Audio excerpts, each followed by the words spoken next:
riffs that are faster than a speeding bullet, beats that are more powerful than a locomotive.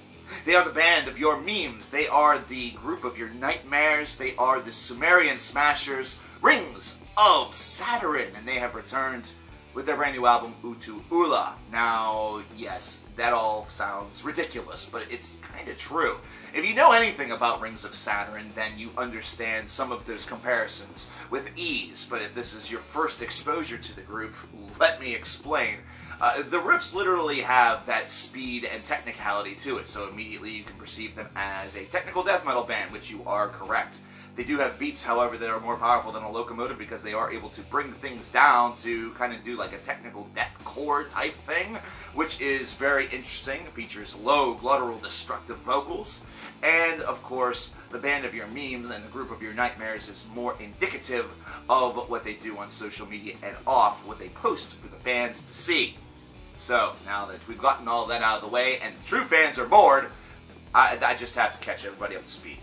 So this is a 10-track affair, and what's interesting about this album for Rings of Saturn is that they do a lot of the things that you do expect from the band, but they also toss in a couple of secrets, almost like they're hidden achievements, bonus tracks, Easter eggs, whatever you might want to call it. However, you may want to draw the conclusion. And what's interesting is that this is a group whose technical wizardry is pretty well documented, but they start things off with a little bit of almost like a technical Nintendo core, which is a little bit interesting. And in spurts and spots, you're going to hear that from this group, some of that charm, right? Even if they don't necessarily go all the way down into the 8 of bits. 8 of bits, it sounds like something Broken Matt Hardy would say. Whatever. So, we start this one off with Servant of the Sentence going into Parallel Shift, and you're introduced to the insanity right away. If you're a brand new purveyor of the Rings of Saturn craft, of their brand of craft, metal, this is certainly going to be an introduction that will maybe leave you with your jaw on the floor or wondering what in the world you just experienced. It's definitely one of those kinds of groups. However, for those who are familiarized with this band will feel like these two tracks are able to sort of get this album off on its right foot, and the way in which those two are able to sort of feel like a whole idea, even though they are two separate tracks, is pretty phenomenal. You would expect that a scientist would have to come in and maybe inject like a small little strand of like DNA, like one little like part, in order for that to happen. It has to be something that's that precise. Well, the band's able to do it, so maybe they're RIFFS scientists. Who knows? Then we're able to go into Unhallowed, which takes us right into Immemorial Essence, and just like the name is a little bit difficult to say, this song is almost difficult to describe. The problem with Rings of Saturn, whenever it comes to a descriptive frame of mind, is that they are what I consider to be an experienced band. They're a group that you have to just put on your stereo and listen to them with headphones in order to truly get a grasp on what's going on here and truly get a grasp of what this band is all about. Because the speed and aggression that is present is also at times offset by some very clean linear melody that has a lot of things to offer. And a great example of this that I can is whenever you get to the second half of this album. The first part of this disc feels like it's just absolute chaos. Like that's just the goal. The goal is just to be as insane as humanly possible. But the second part of this album opens up its time frame, going toward the 5-minute and even 6-minute mark with some of their song lengths. Whenever you do something like that, chaos and just sheer insanity can very quickly start to wear on a listener. It's something that you can't really have all that much, so you have to be able to break up some of that chaos with some of that linear melody. And you see that on a track such as Harvest, which is only 4 minutes and 14 seconds, but displays it very nicely. But what I think is the biggest of the surprises here is what we get with the Microcosm, which is a 6-minute, 20-second long instrumental track that just has so much packed into it. But it's done so in a way that almost resembles melodic death metal in a strange concourse, or just technical death metal in general. It's not one that relies on the things that have made this group perhaps as well known as they are. It instead slows things down, and it's almost like a track that feels like it has a lot more thoughtfulness in mind, where they sat down and drilled out a very specific story to really tell.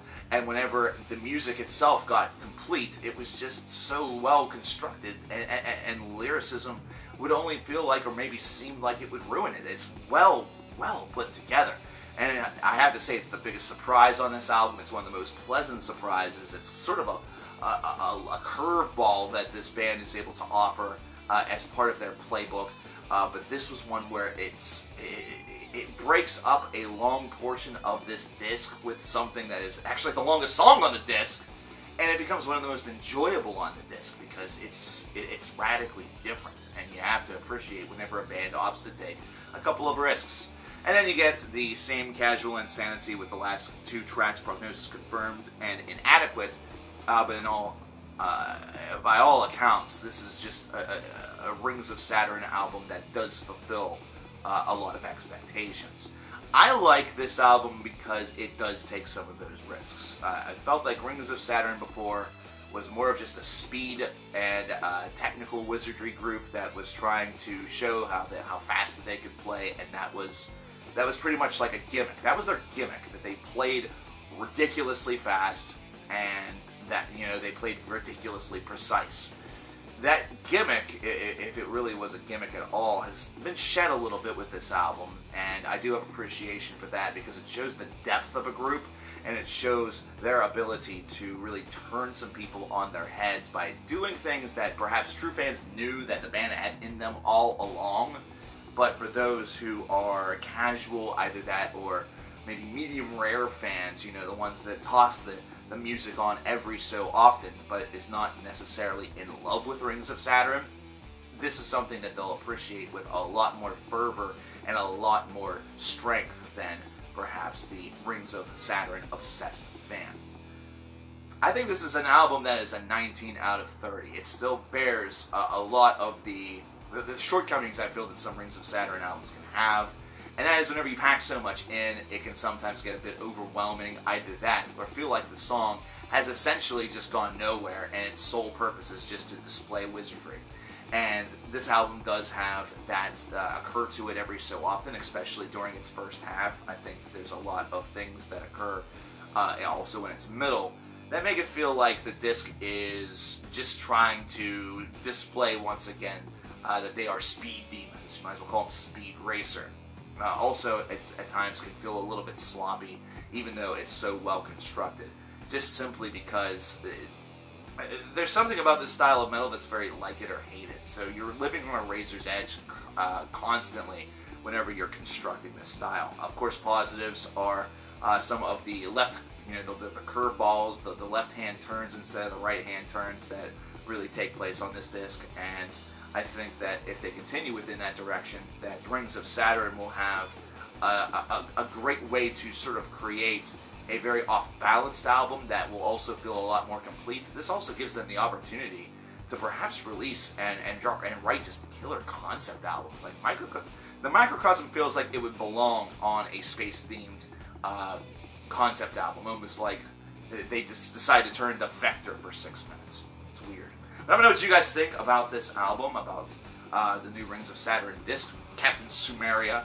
Let me know in the comments below. I'm CoverkillerNation. I'll talk to you later. Take care.